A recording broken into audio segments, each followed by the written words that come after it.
ଏହି ତାରିଖଠାରୁ ଜିଲ୍ଲାରେ ପ୍ରବଳ ବର୍ଷା ଏବଂ ଶୀତର ପ୍ରକୋପ ଜାରି। ତ ଚାଲ ଦେଖିନେବା ସମ୍ପୂର୍ଣ୍ଣ ଭିଡ଼ିଓଟି କ'ଣ ରହିଛି। ରବିବାର ଅର୍ଥାତ୍ ଆଜି ଶୀତର ଅନୁଭୂତ ହେବ। ବିଶେଷ କରି ଉପକୂଳ ଏବଂ କେତେକ ଅଭ୍ୟନ୍ତରୀଣ ଜିଲ୍ଲାରେ ଥଣ୍ଡା ଅନୁଭୂତ ହେବ ବୋଲି ପୂର୍ବାନୁମାନ କରିଦିଆଯାଇଛି। 16 ତାରିଖରେ କୌଣସି ସତର୍କ ସୂଚନା ନଥିବା ବେଳେ 17 ଏବଂ 18 ତାରିଖରେ ରାଜ୍ୟରେ ଗୋଟିଏ ଦୁଇଟି ସ୍ଥାନରେ ହାଲୁକାର ମଧ୍ୟମ ଧରଣର ବର୍ଷାର ସମ୍ଭାବନା ରହିଛି। ଏହି ତାଲିକାରେ ମାଲକାନଗିରି, କୋରାପୁଟ, ରାୟଗଡ଼ା, ଗଜପତି, ଗଞ୍ଜାମ, ନୟାଗଡ଼, ଖୋର୍ଦ୍ଧା ଏବଂ ପୁରୀ ରହିଛି। ଅନ୍ୟପଟେ ଆଜି ରାତିରେ କଳାହାଣ୍ଡି ଏବଂ କନ୍ଧମାଳରେ ଘନ କୁହୁଡ଼ି ଅନୁଭୂତ ହେବାର ସମ୍ଭାବନା ମଧ୍ୟ ରହୁଛି। ଏହି ସମୟରେ ଦୃଶ୍ୟତା ଅତି କମ୍ ରହିବାର ସମ୍ଭାବନା ରହୁଛି।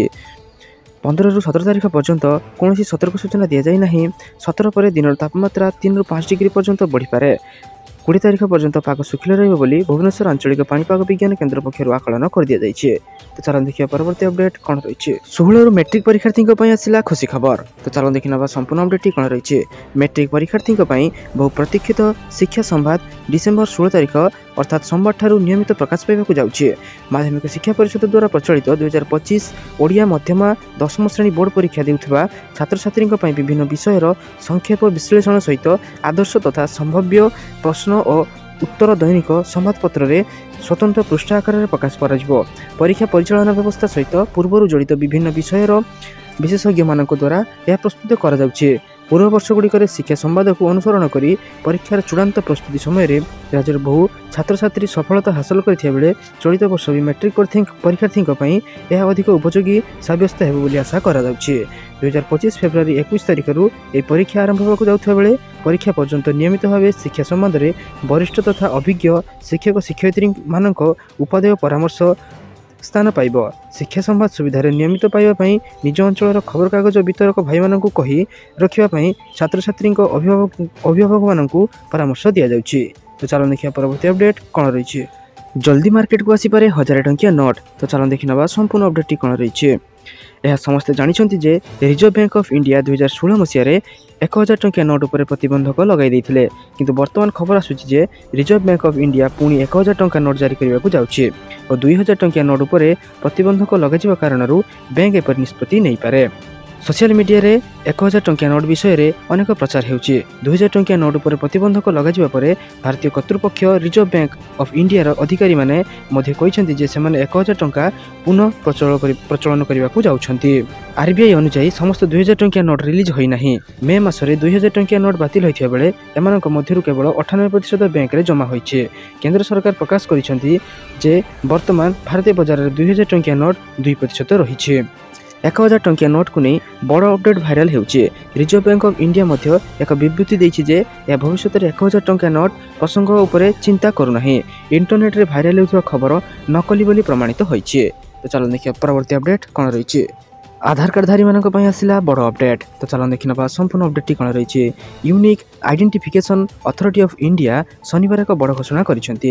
ମାଗଣାରେ ଆଧାର ଆପଡେଟ୍ କରିବା ସମୟ ସୀମା ବୃଦ୍ଧି କରିଛି UIDAI। ପୂର୍ବରୁ ମାଗଣା ଆଧାର ଆପଡେଟ୍ କରିବାର ଶେଷ ତାରିଖ 14 ଡିସେମ୍ବର 2024 ପର୍ଯ୍ୟନ୍ତ ରହିଥିଲା।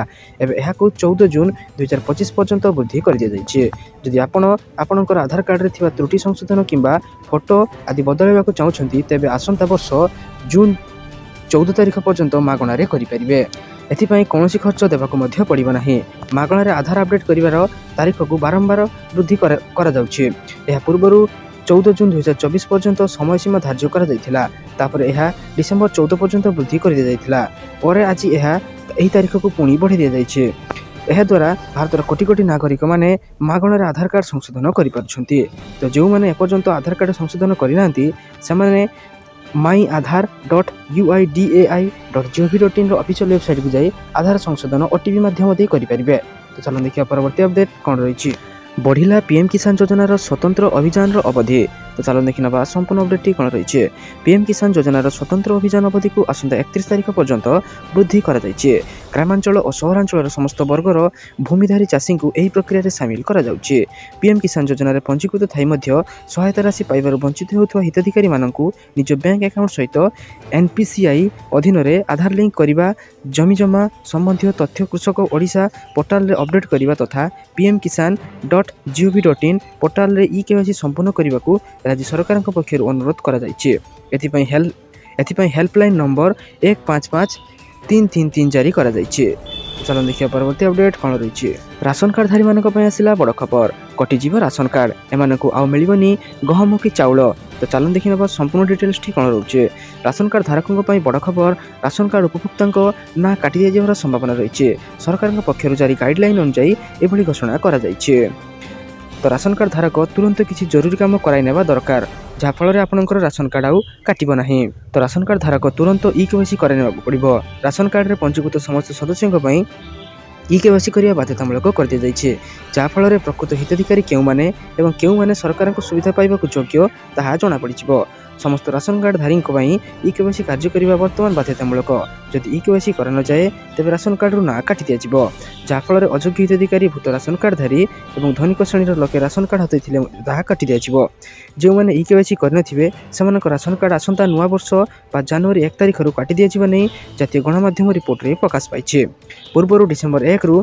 राशन कार्ड कटाଯିबा नहीं सरकार एडवाइजरी जारी करथिले किंतु एबे ताहाकू डिसेम्बर 31 तारिख को वृद्धि करिसेंती केंद्र सरकार डिसेम्बर 31 तारिख मध्य जो मैंने राशन कार्ड ई-केवाईसी करिथिबे सेमानकू राशन मिलवा जारी रहिबो आ जो मैंने करनथिबे सेमानकर राशन कार्ड काटी देबे सरकार राशन कार्ड रे थिबा समस्त सदस्यों ई-केवाईसी बाध्यतामूलक थिबारु एही बड़ी घोषणा कर दिया जाइछि तो जो मैंने एपर्यंत राशन कार्ड रे ई-केवाईसी करिनांती सेमाने निकटस्थ डीलरक पाखकू जाई अति शीघ्र राशन कार्ड रे ई-केवाईसी करे नियंतु चलन देखिया परवर्ती अपडेट कोन रहिछि बिना बंधक चाषी पाइबे 2 लाख टंका जाए ऋण तो चलन देखि नबा संपूर्ण अपडेट कौन रही कृषि क्षेत्र को सहायता और बढ़ी चली खर्चर भरणा जनवरी 1 सबु बैंक चाषी को बिना बंधक अल्प सुधे 2 लाख टंका पर्यंत ऋण जोगाई देवे सरकार एने आरबीआई देशर समस्त बैंक को निर्देशनामा जारी करिछि आरबीआई रो एही पदक्षेप को सबु महल में स्वागत करा जायछि या छड़ा एने कृषक मानक मध्य सचेतनता वृद्धि पाइबा मध्य बैंक मानक निर्देश दिया जायछि कृषक मानक ऊपर मुद्रास्फीतिर बढ़ी चली प्रभाव एवं कृषि खर्च वृद्धि को दृष्टि रखी एही निष्पत्ति निया जायछि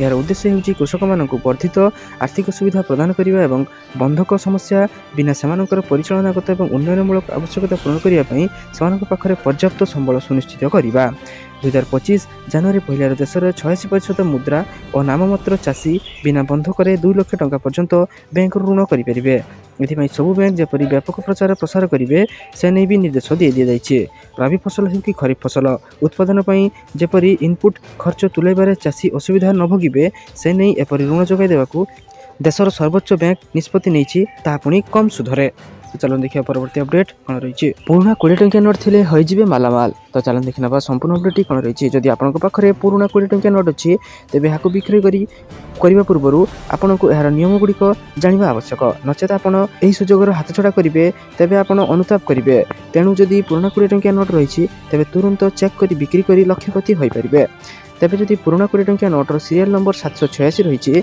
तेज आपको लक्ष लक्ष टंका मिल पार कारण 786 को मुसलमान संप्रदाय अत्यंत शुभ बोली कहुए मुसलमान संप्रदायर लोके घर सुख समृद्धि यह नोट को किनी था तेणु नोट बिक्रय करने सुजोग को हाथ छड़ा करंतु नहीं जदि आपन पाखरे 20 टंकिया पुराना नोट अच्छी तेज यहाँ 6 लाख टंका मध्य बिक्री करेंगे आउ 3टी थे 18 लाख टंका पर्यंत पाइपर जदि आप 20 टंकिया नोट बिक्री करने को चाहते तेज एपाई प्रथम OLX रे पंजीकरण करने पड़ो पंजीकरण पर 20 टंकिया नोटर स्पष्ट फटोचित्र अपलोड करने पड़ो यापर जो मैंने नेबाकू चाहिए आपण सहित जोगाजोग करेंगे तेज नोट गुड़िकर प्रकृत मूल्य केते OLX पक्षर निर्धारण करा जाई नहीं तो नोट को बिक्री करने पूर्व समस्त तथ्य को जानी नोट को बिक्री करूँ तो सारा दिन पर बछा बछा और गुरुत्वपूर्ण खबर जानापी आम चैनल को सब्सक्राइब कर रखुँ और वीडियो को लाइक कर दिंतु धन्यवाद।